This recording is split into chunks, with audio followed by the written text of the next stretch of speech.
to Christ the Center, Doctrine for Life, your weekly conversation of Reformed theology. We're now on episode number 738. My name is Camden Bucey. I'm in Grays Lake, Illinois, back again to record another podcast episode. It's been a while since I've recorded one from the studio. We did a whole series down in Atlanta, Georgia at Reformed Theological Seminary. I did one in Columbia that aired last week in podcast time. That was great, meeting with the brothers and sisters in Bogota again, and being able to record a podcast this time. But I'm back to normal, and we have with us one of our longtime contributors and friends, co-founder of Reformed Forum, Jeff Waddington, serves on the board here, and he's also pastor of Faith OPC in Fawn Grove, Pennsylvania. Welcome back, Jeff. It's good to see you today. Oh, good to be here in this wonderful topic we're going to be discussing, but also the odd weather for February, and even in this part of the country where it's going to get up into the 50s today. Yeah, well, in February, that's we'll get used to that, and then the normal winter weather will come back and slam us. No doubt it will. Yeah. Yes. Yeah, it's been, we keep getting that polar vortex these last few years. It gets really cold. It's always gotten cold in Illinois. I know our friends to the north will laugh, but I laugh at my friends to the south. I know how that works. But the last several years we usually get down to 0 Fahrenheit, for a day or two. Right. But now it's starting to get, these last 5 years or so, you'll start to get, a week, 2 week stretch where it'll get down there, and it is what it is. But thank goodness for heating. Yeah. To light a fire. Definitely. I'm so thank the Lord every day for his provision. I don't like paying the bills, but I like staying warm. I think I'd rather pay the bills than cut down trees, but personally, that too. I don't mean existentially or abstractly. I mean just me personally doing cutting the trees down. I do 1 or 2 of those, but then that's about it for me. But that's what they used to do back in the day. We're talking today about Old Princeton, specifically about B.B. Warfield, and we're going to speak about a forthcoming article that Jeff wrote that'll be included in the next issue of our newsletter. If you'd like to get a copy of the print newsletter and you find yourself in the United States, we'll send you a free copy if you sign up over at reformedforum.org/newsletter. Just fill out the form. While you're at it, you can sign up for emails and updates about all the other things we have going on here at Reformed Forum. But this next issue should be a great one. I'm looking forward to talking about Warfield. But Jeff, you've called Warfield, in a sense, a Renaissance man. And we're going to walk through some of his works as you demonstrate your case for calling him that. But first off, I suppose, maybe it's an obvious question, but it's where you start in the article. What do you mean by that? And how is Warfield one of these people, a Renaissance man? Right. The expression means a person who has studied in a broad range of topics and is thoroughly familiar with them. It's not just a facile understanding of various topics or disciplines, not so much topics per se, but disciplines. And Warfield, in my opinion, demonstrates his mastery of the whole spectrum of what we would now call, what was called then and we call now, the Theological Encyclopedia. Yeah, it's interesting to discuss Warfield, and when you look at his works, depending on the era in which you're looking, you might think he's either a New Testament scholar or a systematician. Right. He's somebody that kind of stretches both. I suppose he's done some historical theology as well, as any good theologian would do. But he doesn't fit into one single neat and tidy category. But he isn't exactly like a total polymath in terms of his written output. But it is much more extensive and broad than we find among most people today. Yeah. Now he may have, because he was an editor of a journal for animal husbandry. He no doubt published things that I wouldn't. That means raising animals, just in case people don't know the old-fashioned term. Yeah, he wasn't looking to get them, to make husbands of the animals amongst themselves or anything like that. Yeah, I have no idea why that word is applied to caring for animals. Just that it's the care. It's the care and breeding, I guess, right? I think it might have more to say about how women view men or something, and as their spouse. Could be. Men, when as a single guy, we used to say, give me a couch and a field, I'll be okay. Well, if you go to a dance by yourself, you're going stag, or young men are often considered as wild animals, wild stallions, and then the wife settles them down. They make a husband out of them. So I guess that's what you do with an animal when you're raising them and breeding them. You got to domesticate them. So if you become a husband, maybe that's what it means. At least that's what I'm saying it means. So Warfield. Now, some of that he was an editor of a journal on caring, breeding and whatever, before he ever went to seminary. So this is either before he went to college, during his college, but before he entered seminary. So because he was born in Kentucky, 1851, dies 1921. So he was 70 years old in rounded numbers when he passed away. He comes from the Lexington, Kentucky area, which is horse country. Oh yeah, bluegrass country. So it's in his blood. So he's also drawn to scientific theory, the latest scientific theories, which of course the big one would have been evolution and Darwin's writings on that topic. And that's one of those ongoing debates. How much influence does Darwin have on Warfield? And of course, that's one of those questions where you have to probably take into consideration at what point in time are you referring to? Early, mid, late, young theologian, mature theologian. There are differences. And for instance, Fred Zaspel in his fine exposition of Warfield's life and theology takes issue with the views of Mark Knoll and David Livingstone, and probably Brad Gundlach as well, who see more of a theistic evolutionary view being upheld by Warfield.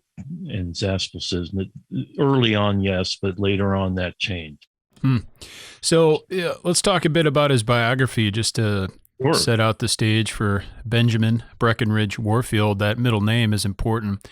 For those of you who know a little, maybe if you've been listening to Reformed Forum for a long time, I used to have a dog named Warfield. We had to put him down. He got old. I think he was 13, so not terribly old, but he was a Cairn Terrier. So this is going somewhere, this story. But we love that little dog. It's little Scottish breed. And the Cairn Terrier, for those who don't know, is the breed of Toto in The Wizard of Oz. Now, Toto was a black or darker one, so we had one that was more traditional, kind of tan-ish colored. But if you know that breed and you know the way that their hair grows and how they're often groomed, I thought when we got that dog, I bought the dog for my wife. I said, I'll get you a dog, but I reserve the right to name the dog. So I named it Warfield because I loved some of these pictures of Warfield and his wonderfully manicured beard. Yeah. And I thought that it looked just perfect, just like one of these, well-groomed dog beards. So I named my dog Warfield. And that stuck, it's just the name of the dog. So, for my wife and family and other people, they think of Warfield as our pet, not necessarily as this towering theologian, but I did it out of respect. I didn't name, it was a little bit of a joke, but it wasn't out of disrespect. Right. But Warfield had a look to him. But that name, the last name is that's just, to me, a stout, strong name. But the middle name as well tells us quite a bit about his family connections and family history, doesn't it? Absolutely. Breckinridge, so he was related to a significant Southern political and Southern Presbyterian family, the Breckinridges. His I think Robert Breckinridge was his grandfather, and Breckinridge was known as a debater in the councils of the church. He was also known, I believe, as a fighter as a student at the college and seminary. So Warfield gets himself in trouble at one point, and he's just following in the Breckinridge family mold. He's also Warfield is also therefore related to John C. Breckinridge, who was the U.S. vice president, and then later and during the Civil War, a Confederate general. And then the end of the Civil War, he's this Confederate Secretary of War.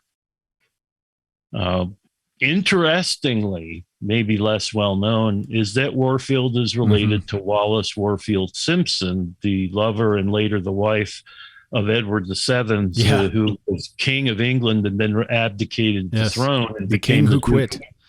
The Duke of Windsor. So this is Queen Elizabeth's uncle, who abdicated, and then may or may not have been involved in some Nazi affairs.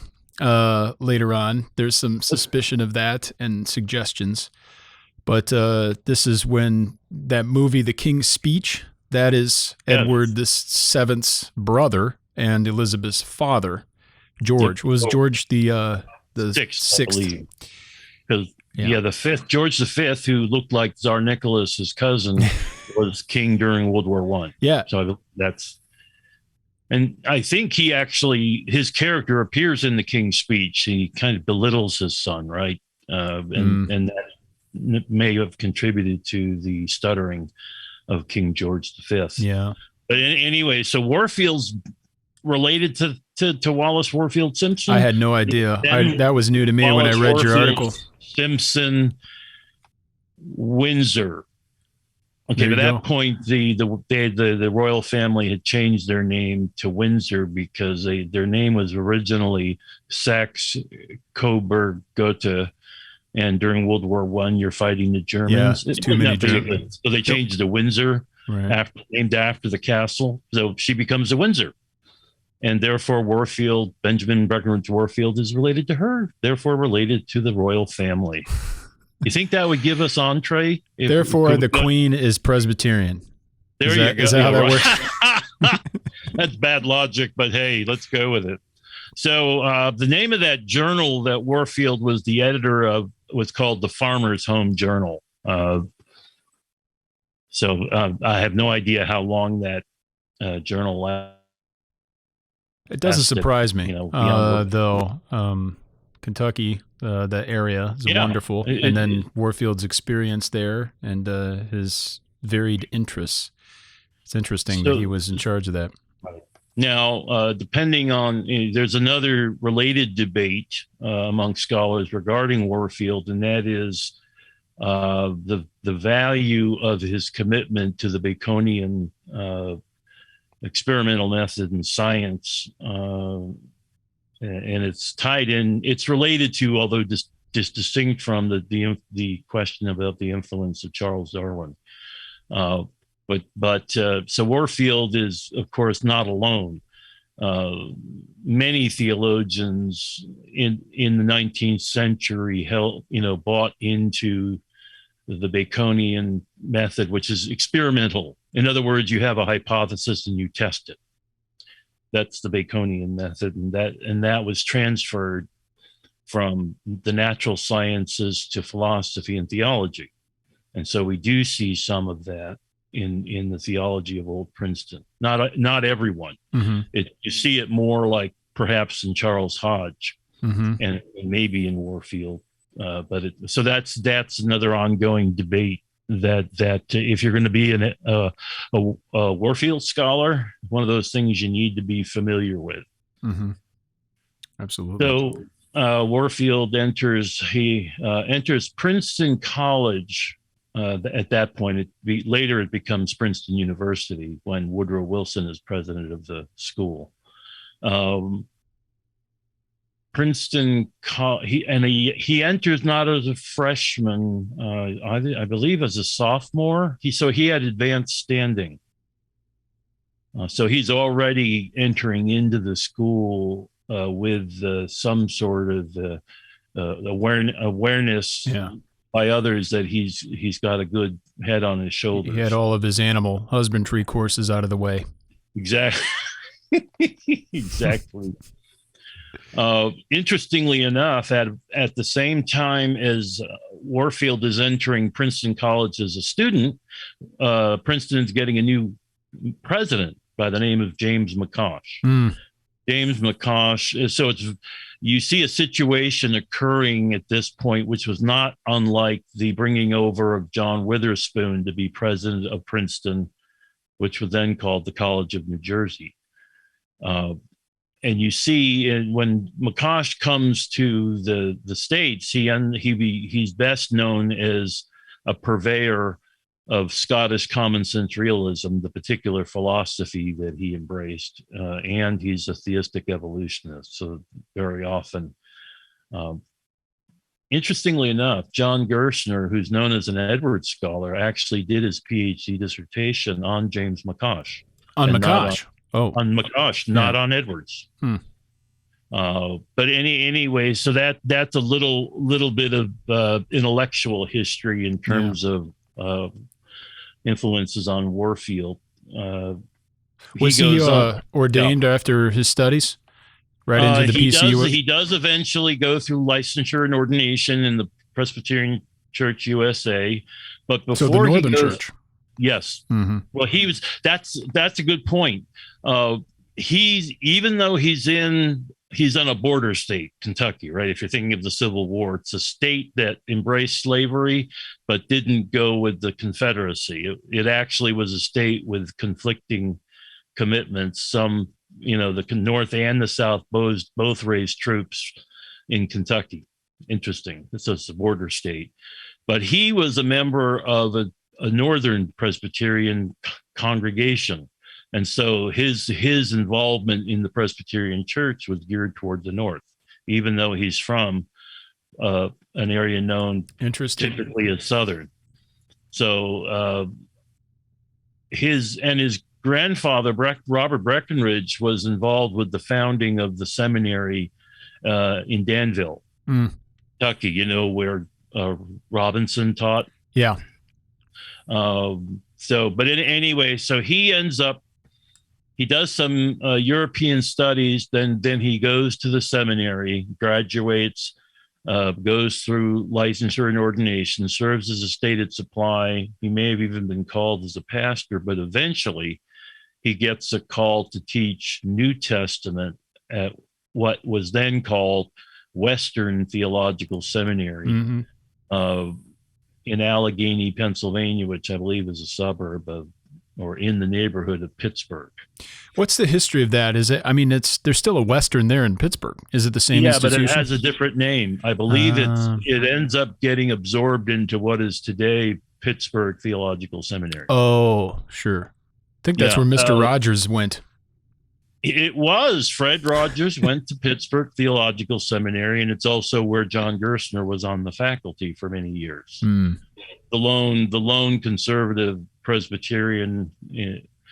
But at the time that Warfield was called, it was still a fairly solid institution, and he taught there for 5 years. And it's while he's at Western in Western Pennsylvania, I believe that's how the name is. And remember, you're dealing with, if you're thinking about the progression of the American domestication of the country, right, moving west. Manifest destiny, brother. Yeah, at one point, Western Pennsylvania was the frontier.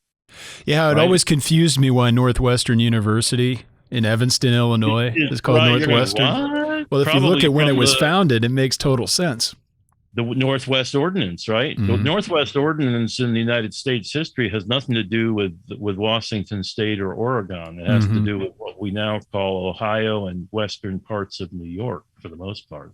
So anyways, Western Theological Seminary, while there, he wrote a book on New Testament textual criticism, and he co-authored the what becomes a book called Inspiration. He co-authors that with his professor at Princeton, A.A. Hodge, the son of Charles Hodge. And that is sort of, we might call it the bridge that then connects him. I suspect the faculty at Princeton had their eye on Warfield from day one. Once they knew him personally as a student at Princeton, they had the desire to bring him on the faculty. Okay, the two analogies here for the folks. So you're saying that probably the Princeton faculty wanted to bring him on eventually, but they wanted to see him develop, and maybe they had to wait until a spot opened up.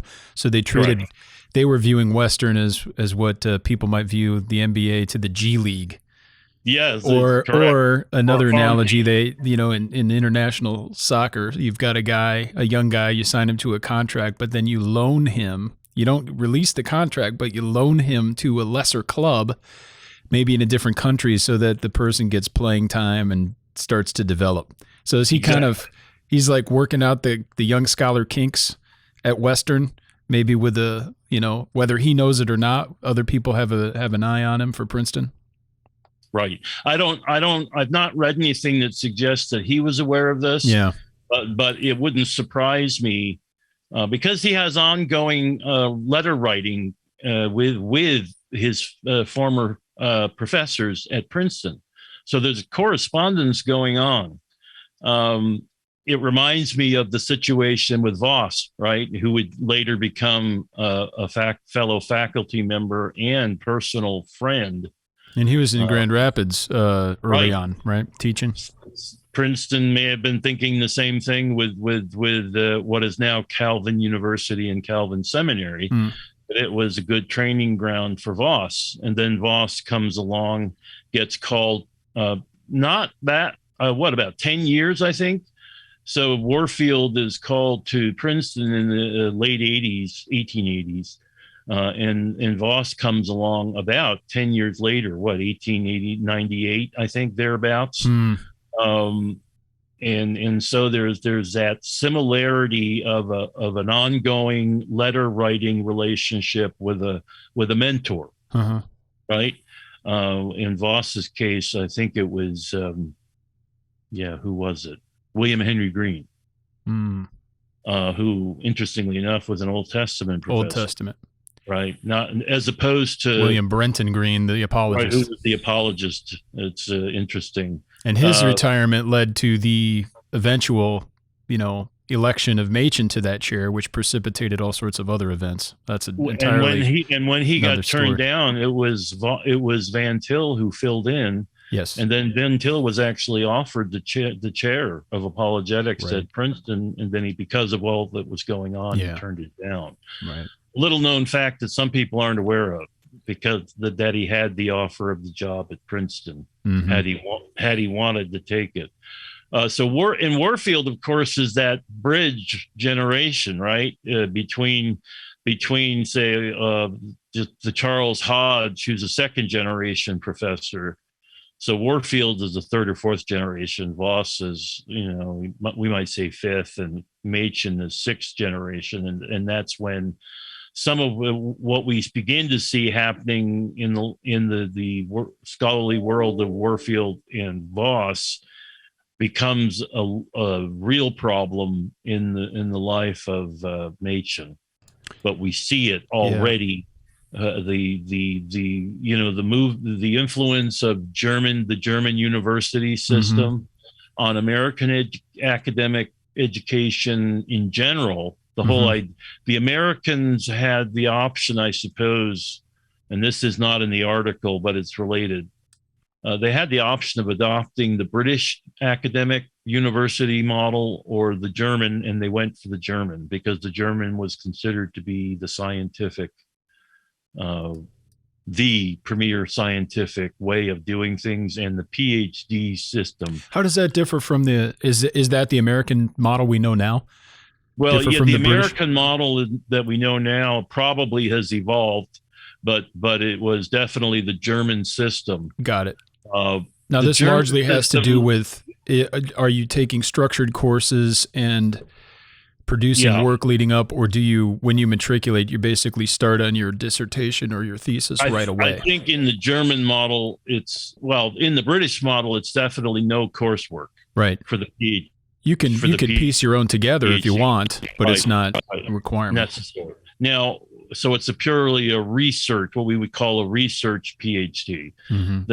The German model actually has 2 dissertations. It has what's called the habilitation schrift, which is kind of like your first run. Yeah, and then your final, then your rehabilitation schrift, which is the second, and often both of those get published. So that's the German model. That aspect is not necessarily embraced in America, but anyways, that's the ferment going on, and so all things German academically become a model in the American academic higher education system. Yeah.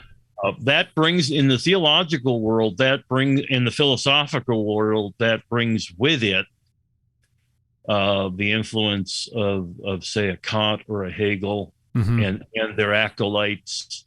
In theology, it brings the influence of a Schleiermacher and a Ritschl, and others. In studies, it brings the influence of well-known Old and New Testament scholars who are critical. In other words, all of this is to say there's an influence that is not good. Yeah.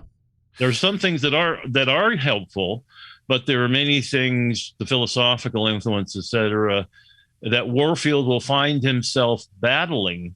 Oh, entirely. Right. And in the influence in biblical studies, Scripture. He's known, of mm-hmm. course, he's known for his work on inspiration and inerrancy. And the reason for that, and I bring this up in the footnotes, Warfield and Hodge with him are often seen as the inventors of the doctrine of inerrancy, especially the Rogers and McKim book, right? Their thesis is that Old Princeton is the inventor, the school of Old Princeton is the inventor of inerrancy, the doctrine of inerrancy. But I think John Woodbridge in 1982 put that idea to death. Unfortunately, even though it was dealt a deadly blow, it seems to come back to life. It came back to life, in my opinion, in the teaching of Peter Enns. Mm-hmm. And not the only one to see that. Gary Johnson, in his book on the writings of his edited book on the writings, life and writings of Warfield, makes that comparison as well. But this is Warfield's, what he's known for. This is, and so a lot of people, if they know in the evangelical world, if they know anything about Warfield, it's going to be about his writings on biblical inspiration, authority of Scripture, inerrancy in particular. Now, I want to get into his interaction, should we say, his scholarly battle with Charles Briggs.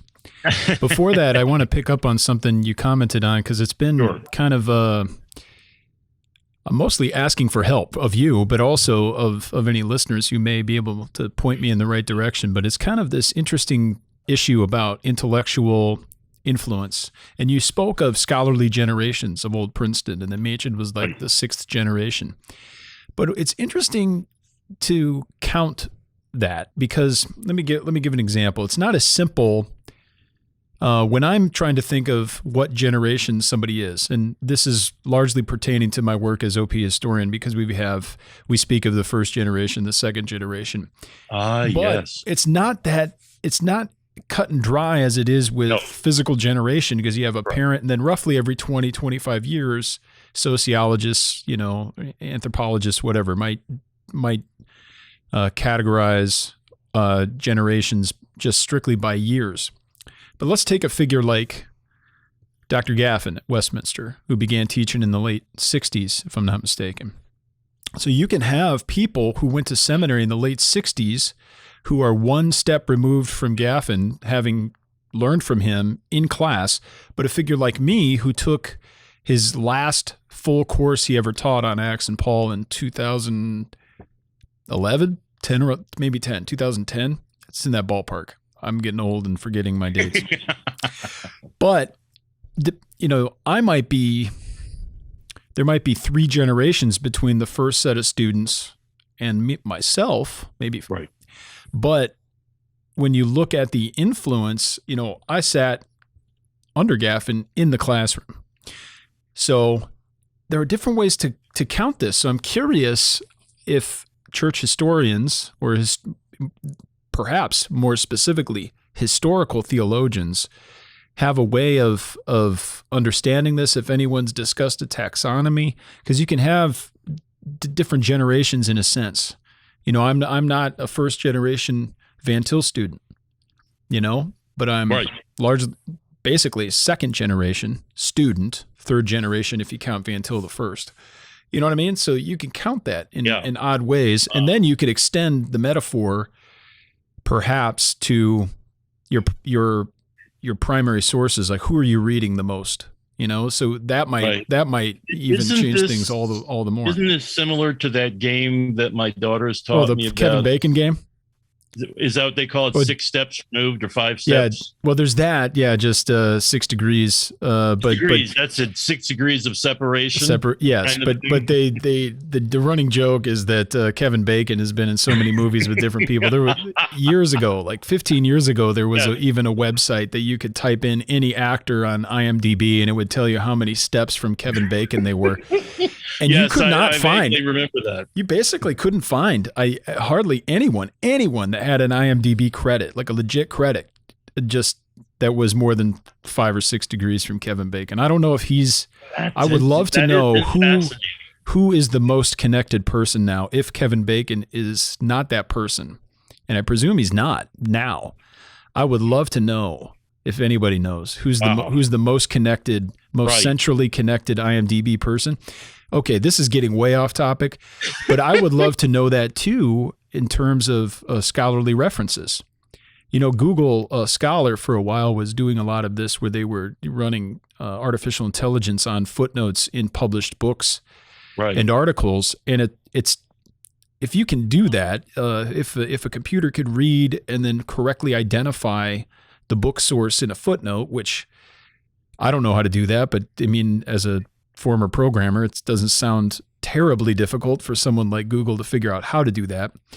But if you can do that, you could create an entire network mind map of all the scholarly sources and connections, and people have done that. But I would love to just be able to browse a book and click the book, and then it would bring up a network diagram of all of the sources that it links to, and then all of the sources that link to it. Right. There's a thing for scholars called the H score, I think. What it's called? It's being done with Edwards, with Jonathan Edwards, especially the miscellanies. That it's being visualized.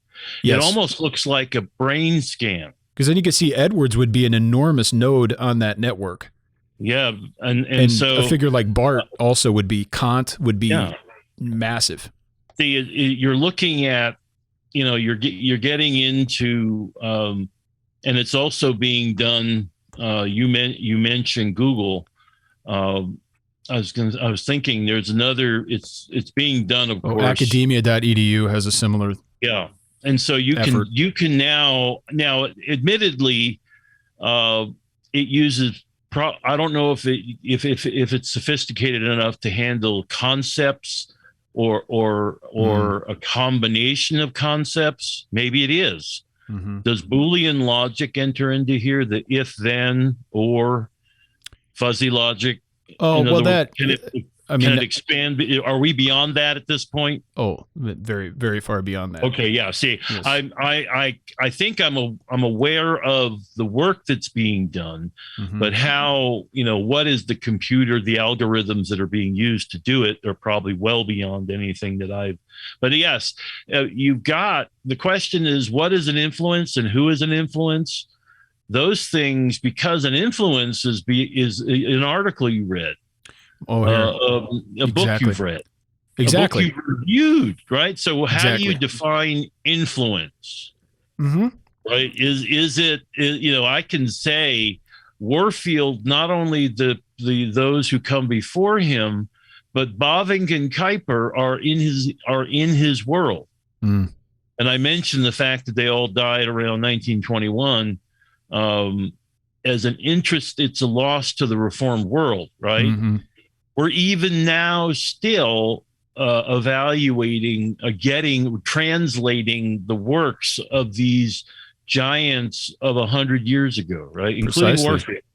I was asked by a friend, an acquaintance, to go to the Princeton Seminary Library, rare book room, and I actually was able, with my little white gloves, to go through and take pictures with my camera at the time. This is now like 12, 20, maybe even 20 years ago. Yeah.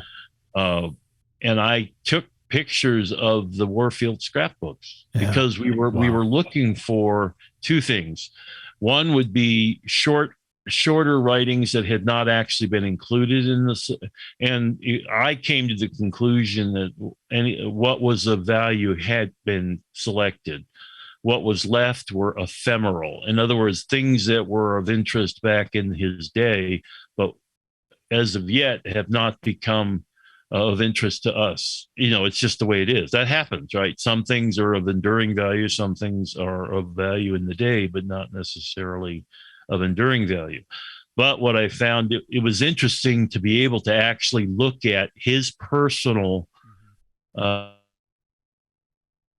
scrapbooks. Yeah. Here I am playing with Warfield scrapbooks. I know. It's amazing. And then I also took pictures of a correspondence that he had with a scholar in England. And this was for the man who is working on the Warfield biography. And I don't know if I should mention who it is. Yeah. I specifically don't mention him by name. Sure. Although I can say that he is mentioned in the footnotes. But I'll leave it at that. And so I still have on my computer the photos that I took of his correspondence, his handwriting. It was not printed or typewritten correspondence. It was correspondence by personal handwriting. And so that was interesting. So I got caught up. I'm not an expert on Warfield. I'm a student of Warfield. Sure. But here I am contributing to one degree or another to the ongoing biographical as well as theological discussion of Warfield's ongoing influence. So we may someday have a biography of Warfield. We may discover somewhere. I don't think you're going to find them in the scrapbooks at Princeton Seminary. What do they call the library? What's the name of the library now? At Princeton? Yeah. Seminary. I don't know. Not the Firestone. The Firestone is at the university. Oh, sure. I'll remember later. I don't. Yeah, I've only been once. It's Machen's nemesis. Jim used to steal their Spear. No, it wasn't Spear. Yeah, no. Robert Spear. Yeah. Robert Spear. It was the library at the seminary was called the Robert Spear Library, and it still was when I was doing this stuff. I need to finish my sentence so that Jim doesn't get tarnished his bad name. I'm joking. He used to steal the Wi-Fi is what I was going to say. He wouldn't used to steal the books from the library. He used to, and he had a password, all that, but he would often, he's done a few episodes from the library parking lot. Yes, there. he did. I remember that. I was able to borrow books from the library because I took a course on Edwards at Princeton Seminary. But anyways, this was related but unrelated. Sure. Right? This is Warfield's work. So Warfield, the question of who influences him and who is he influenced, who does he in turn influence? Right. Well, this generation question is interesting because there's overlap, right? Yeah, there is. Warfield is a student of Charles Hodge, who was a second generation. He was among the second generation of professors because he was a student of Archibald Alexander and Samuel Miller. The first two professors. Hodge is the third professor at Princeton. Now, by the time you get to Warfield, you've got a bunch of professors, right? You're up to 10 or 15, maybe even 20. And by the time Machen comes along, it's a larger group, right, of men who are teaching at the seminary. It might have been 28. 28 yeah, or 29. Even during Warfield's time, Right. it's on the way to getting there. Yeah. Right. And then Voss is brought on as during Warfield's tenure. So Warfield teaches literally until the day he dies. Warfield has a heart attack on the front lawn of the Voss home. Mm-hmm. But then he recovers and goes back to teaching, but then he has another heart attack and dies at the age of 69. But 70. at that age, he had influenced, and how many students did he have? That's interesting. Right. I know hundreds and hundreds at least. Yeah, Hodge was teaching for 50 years, and it was in the thousands. And beyond Presbyterianism, remember that Princeton is one of those schools that is a magnet for evangelicals broadly. Mm-hmm. So James Pettigrew Boyce, who is the founder of Southern Theological Seminary, mm-hmm. in the Southern Baptist Convention, he's a student of Hodge. He's a contemporary. He's an earlier student of Hodge. Warfield is a later student of Hodge because Hodge taught for 50 plus years at Princeton, right? So Warfield is influenced by both those who taught him at the university, at the college, and then at the seminary, which were distinct institutions, although at that point they're cross-fertilizing one another. Right. So that Charles Hodge is on the board of trustees of the college, although it's a distinct institution with its own board. Yes. And its own faculty. Always has been. Although, as I said, at that early stage, they were sharing. In other words, professors at the seminary would often teach classes at the college, and vice versa. Sure. That may continue even now. That's similar, but they're distinct. They have their own boards, their own administration, their own faculty. And Warfield goes to both the college and the seminary, right?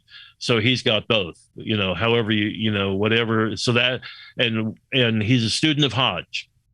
And he's also a student of A.A. Hodge and Caspar Wister Hodge, who are sons of Charles Hodge. Mm. Now, by the time you get to Machen, I think you've got a third generation, and you've got a grandson of Charles Hodge, who also is Caspar Wister Hodge. Oh, yes. I knew that's what I thought. I thought I was confused because I knew a Caspar Wister was.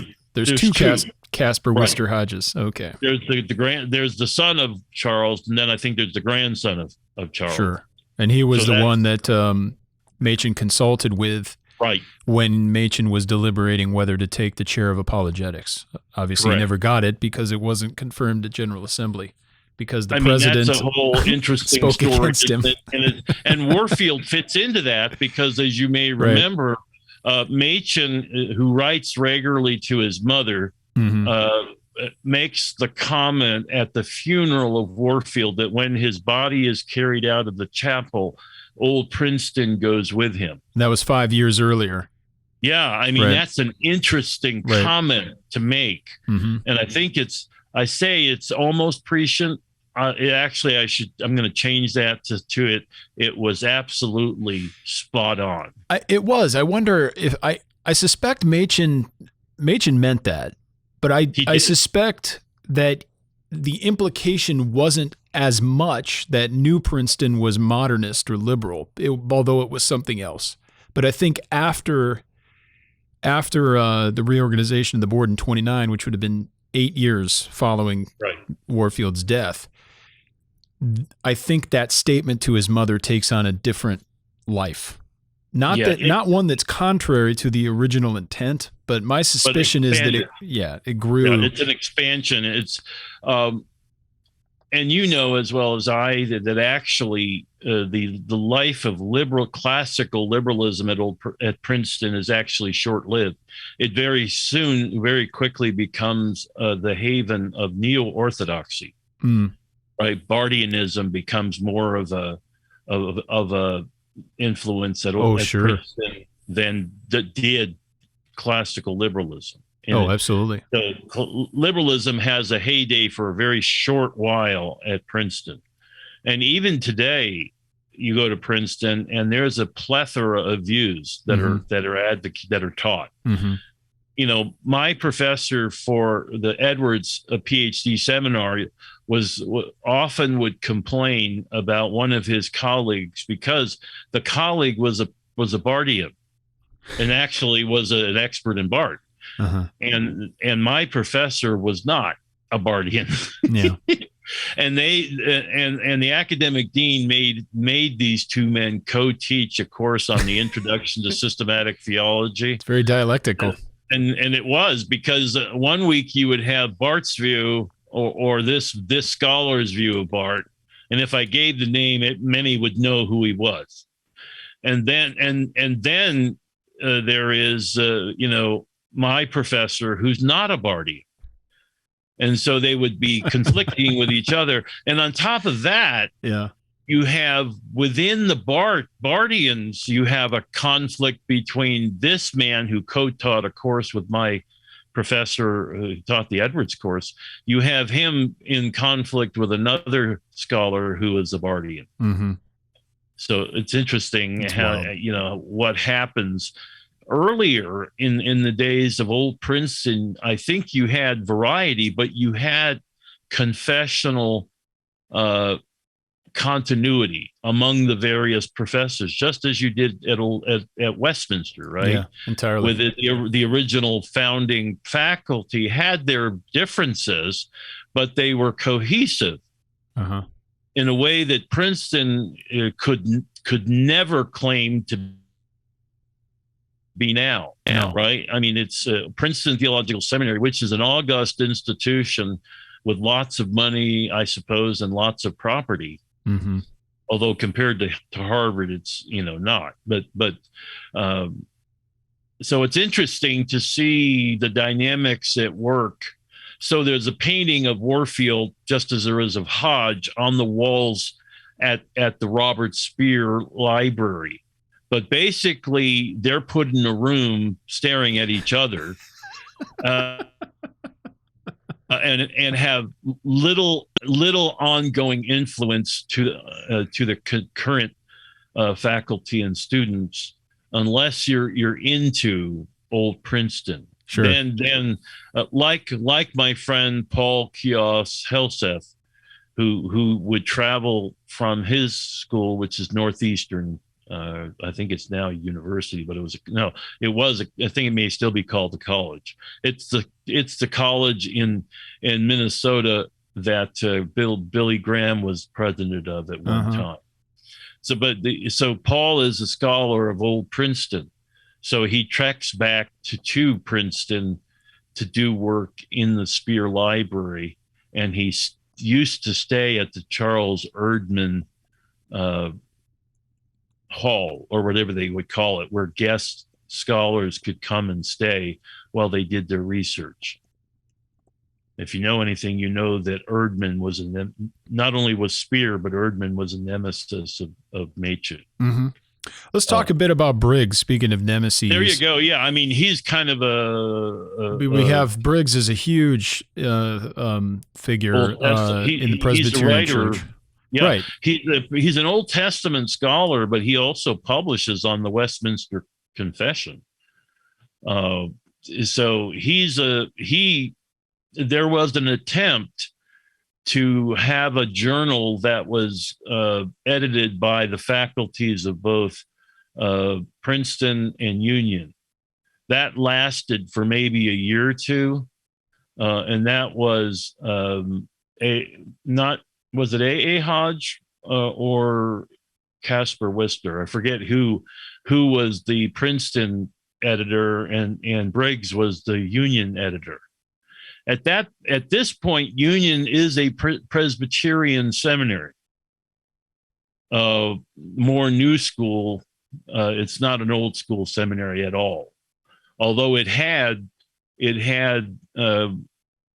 what's his name, who was an old school Presbyterian.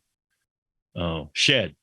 Shedd was a professor at Union, but he himself was old school. Yeah. even though the school itself was union didn't go well. Well, there were several unions, right? They were talking about the one in New York. There's union Virginia, that's in New York, and then there's union that's in Virginia, which is part of the Southern Presbyterian tradition. The union that's in New York just goes. That one went bananas. Wonky. It went wonky, long right? Time ago, right? So because of the Briggs situation, among others, it separates itself from the Presbyterian Church and becomes independent. Has its own board. Therefore, at that point, has no official connection to the Presbyterian Church USA. And Briggs contributes to that separation. In fact, it may have been because of what happens to Charles Briggs. Briggs ends up becoming Congregationalist. I forget now. He ends up going himself, leaving the Presbyterian because of it. There were charges of heresy brought against him that I believe, I could be wrong here, but that are upheld. Therefore, he leaves the PCUSA and becomes Congregationalist. But he stays, I believe, at Union, and Union becomes separate. But it's because of because of his disagreements with the Hodges and with Princeton.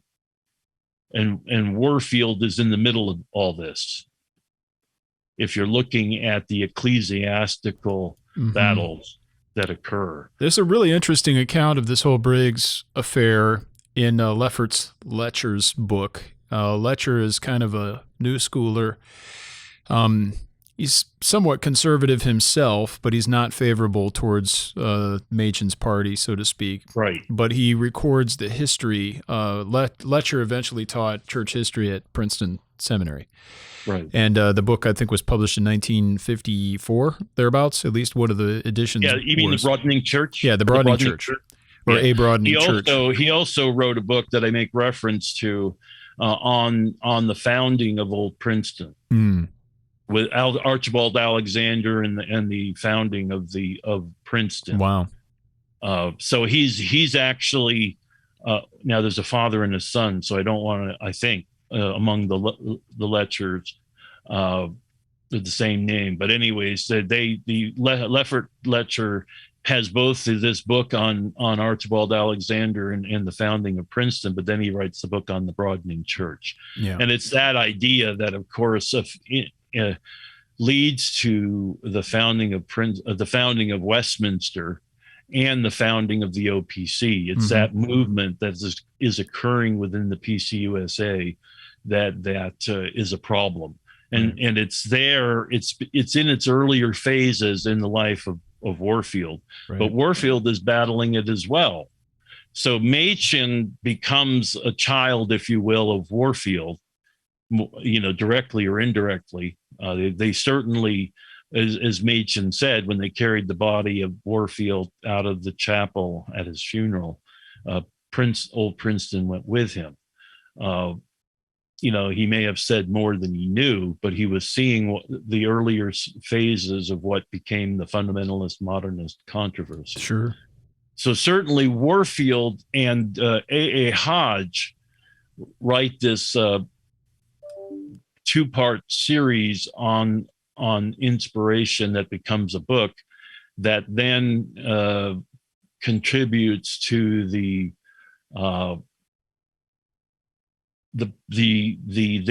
they're seeing this broadening church movement that Letcher is writing about later.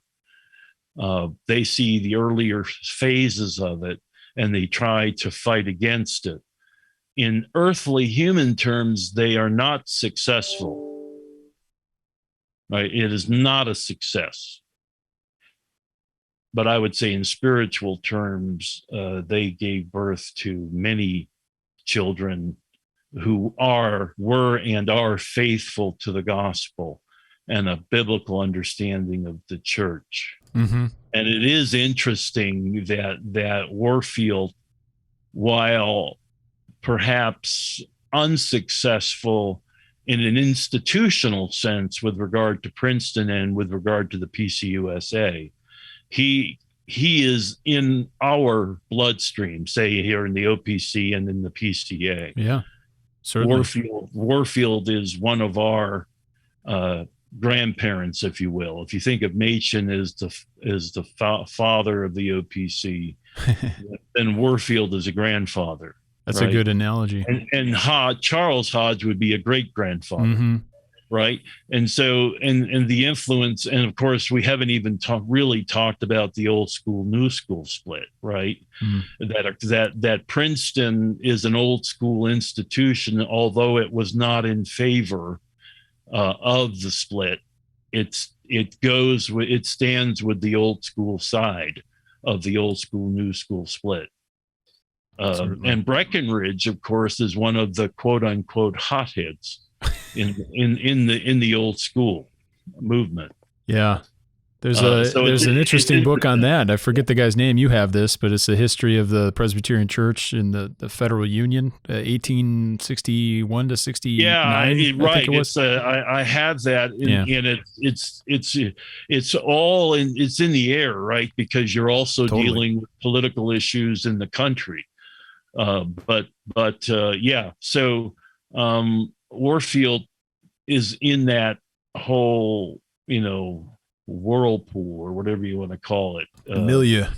The milieu. Yes, the milieu.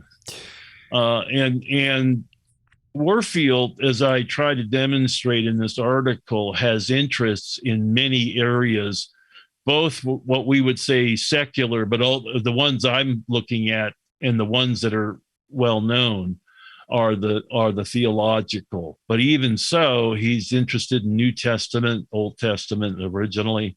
He's interested in church history and historical theology. As I show, canon formation, textual criticism, along with that New Testament work. So text criticism, canon formation, various doctrines that are in the New Testament. Then he also deals with historical theology and church history. He deals with Calvin and the Calvinist tradition. Race relations. He deals earlier with Tertullian and Augustine.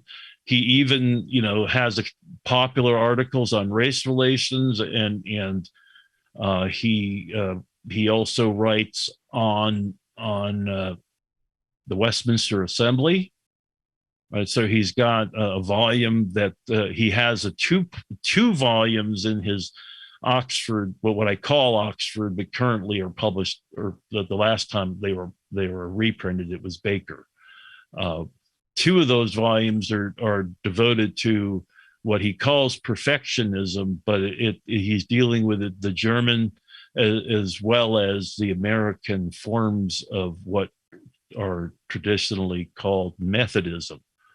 But also the Wesleyan, he knows that the perfectionist movement, goes back to John Wesley in England, but it also has its American offspring or children in the Oberlin movement, which was founded at the Oberlin College in Ohio, was founded as a Christian school, but it's in that higher life Wesleyan. They're not really Wesleyan, but they are. They're more, and they're associated with Charles Finney and Asa Mahan, two well-known faculty members, and they are involved with the abolition movement, and they're involved with women's suffrage. So that's the perfection, and oddly enough, by God's providence, I was born in Oneida, New York, and one of the well-known perfectionist movements is the Oneida community. They were a free love community, among other things. And into silverware. What is left over is the silverware, which I have lots of in my home because I inherited that from my parents. But I was born in Oneida. There were a group of ministers who objected to the influence of Charles Finney, because John Humphrey Noyes, who was the founder of the Oneida community, was the convert of Charles Finney. Now, of course, it reminds me of a comment made, I think it was Moody, D.L. Moody was walking the streets of London, and he comes across this, and I heard this in a podcast, that's why it comes to me, who was walking on the streets of London, and he comes across this bum, a street person, and he says, "Dr. Moody, do you remember me? I'm one of your converts," to which he said, it was either he or Spurgeon, who said, "Clearly you are a convert of mine. You're not a convert of the Lord Jesus Christ, or you wouldn't be in this condition." That's one way to put it. That's the milieu, and that's the international Christian milieu in which Warfield is working. Warfield, perhaps, and this is also the debated topic, because Warfield has a wife who is ill, who is often described as an invalid, although Fred Zaspel, in his book on Warfield, raises the issue that, or offers a corrective, that it wasn't the whole extent of the marriage, that there was a time when Mrs. Warfield was not an invalid, and he offers evidence to that effect. But at some point she becomes an invalid. Sure. And he therefore doesn't stray far from the Princeton campus. So his influence is primarily in his writing and teaching. Mm-hmm. He's not a traveling name. In other words, he doesn't get on a speaker. He doesn't get involved in what we would call the rubber chicken circuit. He's not in the gospel coalition of his day. He's not in Together for the Gospel, those kinds of things. Of what would be like that. The Chautauqua movement maybe would be a contemporary movement of his time. He's not a part of that. Uh-huh. He's not even involved, as far as I can tell, in the what would be something like the Evangelical Theological Society. He stays. He's at home. And therefore, he's able to do a boatload of reading and writing because of his care of his wife, that perhaps he would not have been able to do if his wife had remained healthy and robust during the length of their marriage. Mm-hmm. He loved his wife. He cared for her, but because of her condition, he didn't travel far and wide, and therefore we are the beneficiaries, right? The people of his time may have suffered the lack of his public speaking, but we are the beneficiaries because we have so much of his writing. I didn't even make reference to the Banner of Truth volumes that are I think more or less sermons that he preached that are available. So there are several volumes in the Banner of Truth that have been published about Warfield. I didn't even deal with his Order of Salvation volume. So if someone was asking, if someone is new to Warfield and you had to give him only three books, what would you say? What would be a good starter and representative of starter to the works of and the thought of and the representative of B.B. Warfield? In what order would you put them? Wow. I mean, am I allowed to treat the 10 volumes as a volume? No. Well, I mean that because that's what I would do. Yeah. What I did in the article, which was to draw from. But if I'm looking at I would say The Emotional Life of Our Lord is an article that's not part of either the 10 volumes or the 2 volume selected. So you'd have that. Would you put in work on inspiration? Yeah, I would say the Inspiration, Revelation and Authority volume, which is volume 1 of the 10 volume set. Okay.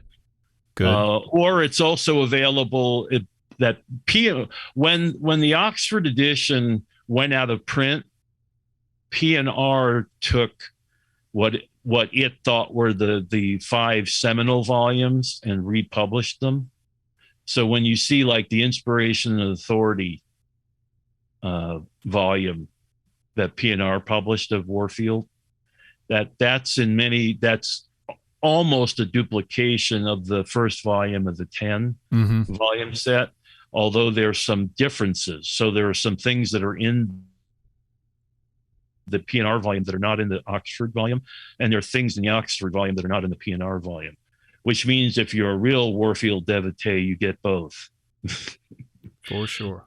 So that's what's going on in that situation. So I would definitely say The Emotional Life of Our Lord, which is a fairly lengthy article. Then you have the authority and inspiration of the Scripture, or backwards. I may get that backwards. I apologize.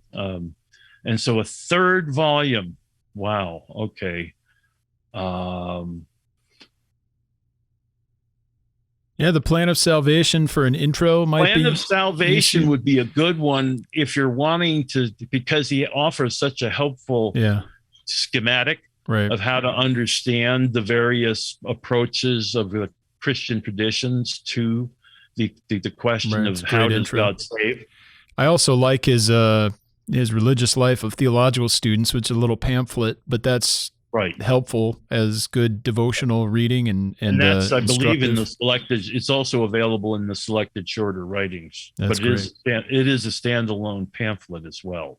But those are at least some works that are useful to get folks started. And you'll have to read the full article that Jeff wrote. It's not lengthy, but it's very thorough and goes through all of these different major works and eras of Warfield's life. And if you'd like to get a hold of that, you can, of course, subscribe over at reformedforum.org/newsletter. Just fill out the form, and for U.S. addresses, we'll mail a free copy of the print edition to you. If you're not in the U.S., you will still receive an email with a PDF download. When you subscribe or fill out that form, you'll also receive links and can quite easily download past editions. And Jeff had an article in the Covenant of Works in our most recent edition. So there's a lot there. So we're excited about the things we have coming up. Big news to announce in future podcasts, we hope, and future emails.